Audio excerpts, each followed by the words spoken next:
Hello, very beautiful community. We're going to react to Joe Rogan being very worried about Donald Trump's Iran war, even though Joe Rogan has supported Donald Trump in the 2024 election.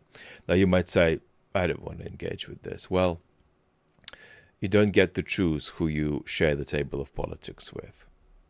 And we're talking about media here that millions and indeed even tens of millions of Americans are exposed to, and folks across the world. And we're also talking about important conversations about how very different kinds of actors in the public sphere are reacting as we experience democratic degeneration in the West, with hopefully elements of democratic regeneration, but always the prospect of experiencing and the hope of averting democratic collapse in our societies in the 2030s. So this is stuff that, I don't know, Clive James or any responsible public intellectual from the middle of the 20th century should engage with. And so my recommendation increasingly to you, but also to your loved ones, to people who you engage with intellectually in your life, if you're not going to listen to me, is that when you say, oh, I don't want to engage with that voice because it's a post-truth voice, it's a voice that's unconstructive, it's a voice that backs Trump, the answer should be that period where you get to say that historically is over. That's the period of hyper-identity politics, where you could pretend that you get to choose who shares the table of politics with you. That pretense is over, right? You can pretend that it's not over. That's a kind of a double pretense, but it's over, right? So you're increasingly going to need to develop these muscles of a democratic engagement that's all about eating shit for the purpose of remaining an effective citizen. Some people will not get there until they process their grief a little bit more about the challenging things that their democracy is going through and the extraordinary vandalism of the Trump administration. So let's press play. What I've done is I watched a very small fragment of the Rogan pod with Michael Schellenberger, who I categorize as a entrepreneurial commentator with post-truth elements in his speech. And then we're going to watch an even tinier snippet from the visit of Francis and Constantine from Trigonometry on the Rogan podcast. Both of these are quite a few days into the Iran war, and what we're focused on here is Rogan and his audience. So we're just going to press screen record and go. Well, neither thing made any sense to me. The Venezuela thing, I mean, look, they've wanted him out forever. And he definitely stole the election to get in there in the first place, and he was a dictator. But at least that one was at least clean. They go in, kidnap him, get him out. This one's nuts. Trump is in charge, I think that's one of the big lessons from this. And I think that means that there's not a lot of second order thinking here. Oh, what's the move after that? He doesn't know. He's just acting. That's what's so wild about it, is that this older foreign policy establishment, which, was let the experts decide what the right foreign policy, all these think tanks, that's just gone now to go. Which just doesn't make any sense to me unless we're acting on someone else's interests, particularly Israel's interests. Just didn't make any sense to me.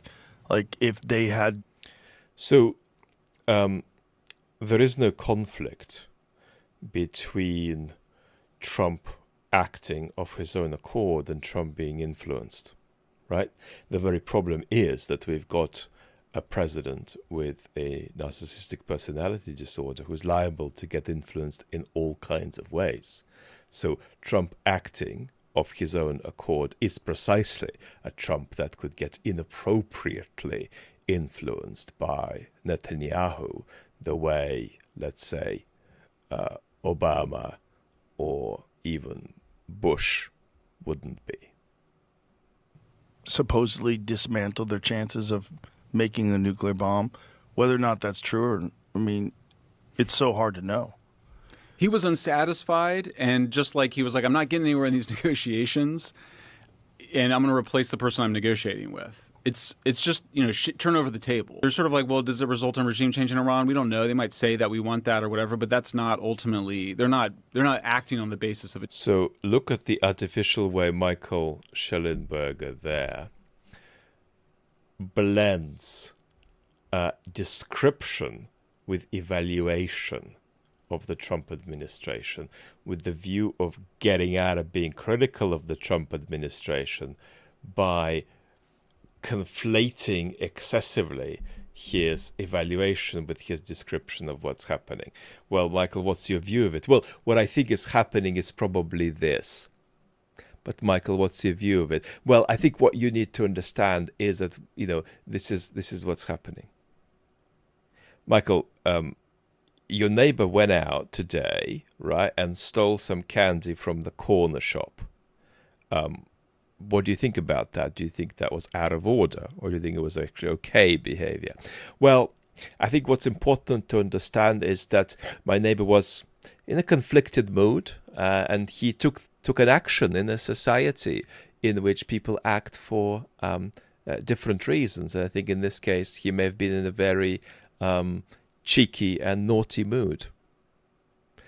Okay, but is it okay or not that he stole it? Well, I think the thing that we need to understand is, whatever caused this, he did this of his own volition. So he was sort of in charge of his... Michael? You see? Achieving regime change. What just seems so insane based on what he ran on. I mean, this is why a lot of people feel betrayed, right? He ran on no more wars and these stupid, senseless wars. And that. So there's a real sense of frustration and a kind of a confused melancholy, actually, confused sadness in Joe Rogan's voice. And that is hugely important because this raises the question of the sociology of people who are with Trump, but then are going to get disillusioned. What's going to be their path?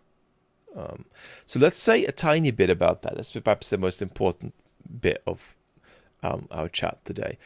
Sociologically, and we'll say something about Rogan. So there are going to be people, this is going to be quite a significant demographic, who get disillusioned with Trump and exit politics. Now, by relating to politics increasingly as just consumerist entertainment, that's to be played as a kind of a background tape to other things one does in one's life. So notice already what's missing from this. It's not that Trump voters wake up and they suddenly begin voting Democrat. Unless a very positive project is offered of national renewal, and renewal is probably too soft a word, they're going to be depoliticized. They're not going to rejoin another political bandwagon.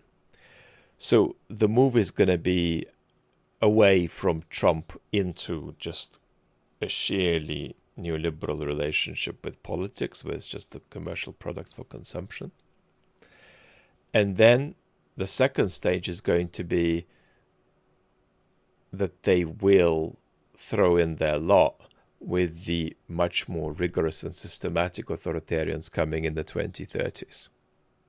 So what will happen on the whole to the folks who get disillusioned with authoritarians who are buffoons in the 2020s is that they are going to check out until a significant population of authoritarian non-buffoons comes up, hard-nosed politicians with discipline, including discipline in message, and that'll mean that their messages might be post-truth, but their actions will no longer be post-truth the way Trump's actions are. Trump's words are out of touch with reality, but so are his actions.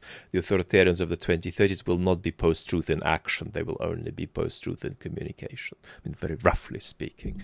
And so when that becomes available, let's say it's 2036, then that voter wakes up and says, okay, I was disillusioned again with buffoonish authoritarianism because it ended up looking like it made no difference.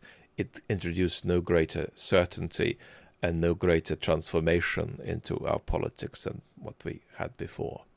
So sad.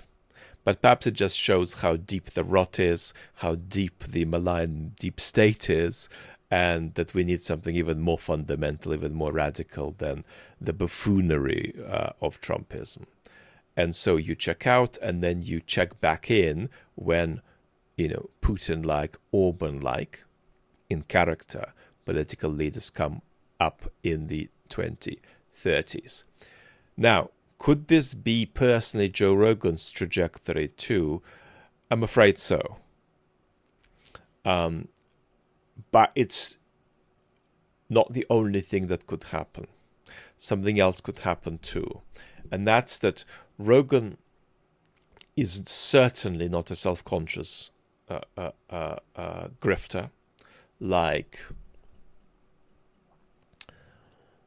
Tucker Carlson, who is very, very transactional. Nor is Joe Rogan so weak that he just gets lost when he's washed about in the waves of the information environment and can not find himself in any way. That's roughly what happened to Brett Weinstein. He was so weak in the face of the various kinds of algorithmic and audience capture pressures he faced. He collapsed immediately, and it seems to me irrecoverably. Now, what's different with Rogan is that Rogan is not political, by which I don't mean that he doesn't take sides politically, by which I mean that it's not natural for him to think about politics. He's a bit like a fish out of water thinking about politics. He has really big blind spots about the kinds of things politics is, how it works, how institutions work, of which he is not aware. But he also has a quite solid masculine impulse about not wanting to be duped. At the moment, that masculine impulse about not wanting to be duped has backfired and made him put his chips in with Trump in the 2024 election. But it doesn't mean that it can't actually come out more constructively in about 10 years, the way somebody like Brett Weinstein or Tucker Carlson could absolutely not come out constructively. They're going to be unconstructive actors. Tucker because he's so manipulative, Brett because he's so epistemically lost and just does not have the steadiness of self to recover. Now, this thing I'm trying to say about where Rogan could go in the next 10 years is connected with a point I made on a recent live that's very important and goes beyond Rogan. So perhaps this is the second important thing I'm going to say in this chat. And that's that culturally, I have some South European features, but I am more at home on balance in Northern Europe, even though I'm very blunt, very direct, very tactile. And I can present like I'm completely at home in Greece, let's say. And I am very at home in Greece, in fact. But fundamentally, I am most at home in Northern Europe and Northern Central Europe and the UK. Despite this, there's going to be something very sick, very toxic that happens in many Western countries, in many North European countries, and in Scandinavian countries in particular, more problematically in Denmark, Sweden, and Norway than in Finland, which will be actually more able to resist this problem. But if Western democracies collapse, and some of those collapsed democracies are in Scandinavia in the next 20 years, there are going to be far too many people normalizing what's happened. And what's going to be absent is precisely the kind of unmediated, somewhat primitive instinct, somewhat physically driven instinct that North Europeans might tease South Europeans for right now. And that instinct will allow people to say, whoa, what are you doing to me? This is wrong. You've taken away all my freedoms and all my rights. This is wrong. It's going to be a bit easier for South Europeans to not normalize dictatorship the way it is, not normalize authoritarian governance, the way it would be for some North Europeans. There are many dark layers of conservatism, in fact, in the surface progressivism that you often encounter in the Northern European countries that I so love and we're so well represented by here. And there's going to be something more primitive, more animal-like, more instinctive that's going to make it easier for Spaniards and Greeks to say, what the hell are you doing to my politics, than for Danes and Swedes. And that primitive quality, and I'll describe what I've just described further because this is really important, because we're going to have conversations about the differentiated cultural response to democratic decline in the next decade or two. But the way Rogan fits into this is that for all of the patheticness with which he's fallen into Trumpism, he retains that primitive physical capacity for sort of masculine dissatisfaction, and in his case masculine, because he is a man. There's the thing I've described is not primarily gendered. It covers both men and women in South and Northern Europe. But it'll be, in Rogan's case, obviously a kind of a masculine dissatisfaction, like, what the hell is this? I didn't buy into this. I didn't pay for this. So stop it, please. Okay? And so that's one way he could go 10 years from now. Another way Joe could go is to say, okay, we tried Trumpism, it didn't work because it was too buffoonish. It couldn't be systematic about implementing change. But now we've got the American Viktor Orban. It's, late 2030s. And he's much more rigorous, much more disciplined, much more systematic. Okay, I'm gonna go with him. So it could go either way with Rogan, and that's important. Partly because it illustrates how people in the information environment could evolve. It's also partly interesting, of course, because Rogan is still influenceable. He's still, engaging in the culture on a mass scale, and therefore it's important to be aware that it's an open-ended story, and also a story that can be inflected by folks having conversations with him. The big problem is that because of Joe's political naivety, it has been nearly impossible for him to resist the socialization that he's experienced in the Trump favoring environment around him. He has not been able to critically extract himself from that. And then it gets even worse, because when you're personally in touch with people, it's shocking how independent you actually need to be. Like, it's really shocking. You need to be something. You need to have very special reasons to not begin to become sort of co-opted. I mean, if some of you began having conversations with Vladimir Putin once a week, we'd begin saying goodbye to some of you. So we've got to be realistic about how difficult it is for somebody who doesn't really grasp politics naturally to be texting and calling Trump. It's almost impossible for them not to fall into making excuses for Trump on just about anything. And that's partly why Joe's resistance comes out not as outrage and detachment, but as a kind of a tentative and confused sadness. So also know that it's very, very, very difficult, unless you're some kind of a freak, to be close to power. It co-opts 99% of people. You could be some kind of, freakishly independent-minded philosopher who is so in love with philosophy that no matter what was done to you, even if you were forced at gunpoint to be a personal advisor to some kind of political leader, you still wouldn't lose your perspective.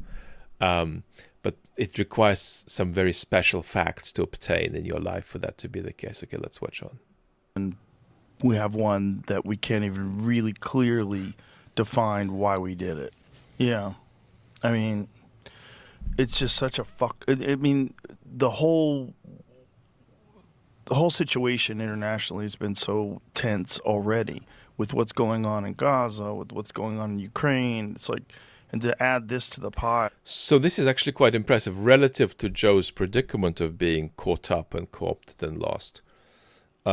He is actually saying, I don't think we have a good reason for this. We have a cacophony of mixed up reasons that don't make sense.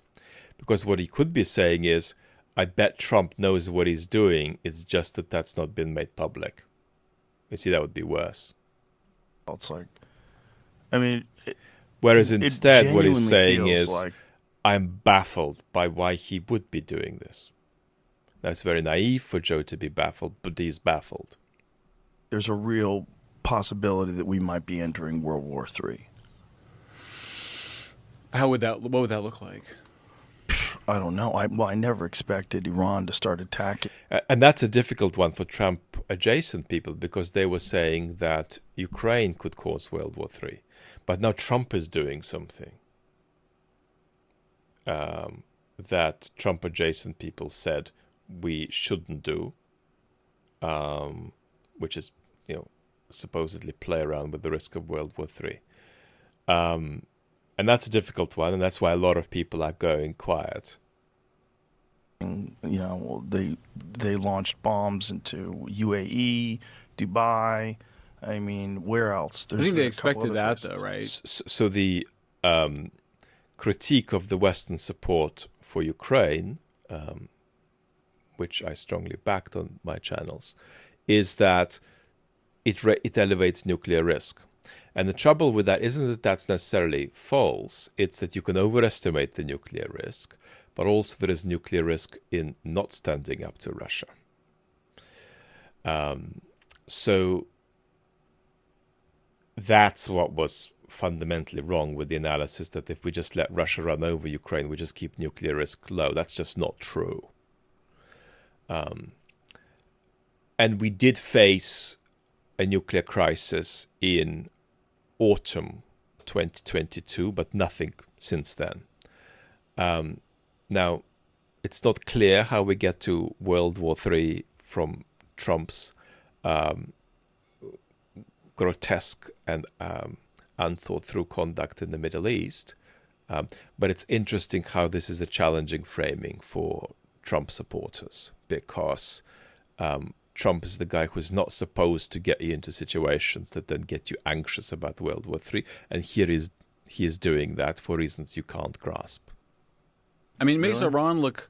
I don't think anyone knows how... This is a gamble of gigantic proportions. Right. And nobody knows how it's going to end. It's just so unpredictable. And I can tell you It's not unpredictable. You can tell pretty well how this gamble is going to end. For the international consequences beyond Iran, this was transparently and clearly guaranteed to be to put it mildly, a net negative. So you know very well what this is going to be like. This is going to be very bad for the international, what's left of the international order. Then the question is, what's this like for Iran? And the answer is, we don't know, but probably bad. So a bit more open-endedness in terms of the consequences within the country, trending to the negative, and definitely a negative answer to the question of what the global impact is. So this is, again, just like what we said about Joe, this is not a depoliticized position in the sense that it's not that Konstantin is evading politics, but it's a politically naive position. It's as though somebody who has come from another world, for whom political thought is not very natural, is commenting ongoingly about politics. And the thing is, sometimes when you practice a lot, you break through and you begin to get more political in your thought. But often, actually, you don't. You just stay in the same lane and don't grow. And that's a risk for Konstantin's political commentary in particular. Great story that is like positive for the West, let's say, for America.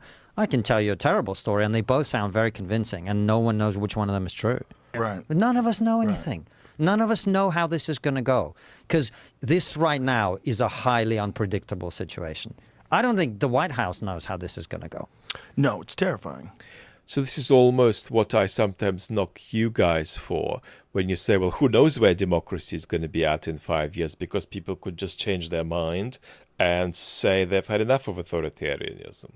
So what's missing from that? What's missing from that is nearly all sociological explanation. So when you say that, you are essentially pretending that what it would be wrong to call social physics, because that's not what it is, but that's a silly placeholder name of a very scientific kind for patterns and tendencies in the social world for which we need social explanation. You're trying to say that kind of quote-unquote social physics just doesn't exist. So it's a kind of a bizarre libertarian individuation of explanation down to sort of facile ideas of just aggregating individual intent, which probably means you just lose 70% of substantial social and historical explanation, right? It's obviously not the case that citizens can wake up 5 years from now and just decide they're going to give up on authoritarianism. If you think that, you're not making a mistake about that. You're making a mistake about explaining the social world, right? You've got some missing blocks in how you're piecing together, a picture of something, right? So it's like you're trying to, make some kind of dish in the kitchen, but you're not understanding the role of time and heat in making it. You're just thinking in terms of bringing the ingredients together. Well, you're still not able to conceive of what cooking even is, if that's how you think, right? The way you're not able to conceive of what politics even is, if you think, well, citizens could just wake up 5 years from now, just change their mind because they've had enough of Trump, right? That's like saying, yeah, great, I'm going to put together this recipe that completely omits the question of how the ingredients interact with time and heat. It's terrifying, and it's exactly the opposite of what we were told leading into this administration, that it's going to be America first, Right. and no more unnecessary foreign wars. Well, yeah, neither. We come to the end of the clip. Yeah, so this is really tricky because when you get betrayed like that by a Trump, behind whom you sort of lined up with enthusiasm, and the fact that you got duped so deeply makes you doubt whether anything is true. And that means that you don't abandon Trump. You sort of, in a lukewarm and confused and dejected and deflated way, say, well, I said that I like Trump, perhaps I still do, but God, this is not a nice world, and politics is not nice, and politics is not clear, and it gives no certainty, and it feels like it's a sort of game that's disconnected from reality and the interests of the citizens in my country, but I mean, I suppose I supported Trump, and I don't know, maybe he's less bad in some ways. That's where you land. So it's betrayal leads to post-truth, not a reconnection back into the world of truth and falsehood, into the world of cause and effect. So maybe we got enough out of this. Lots of love. Talk soon.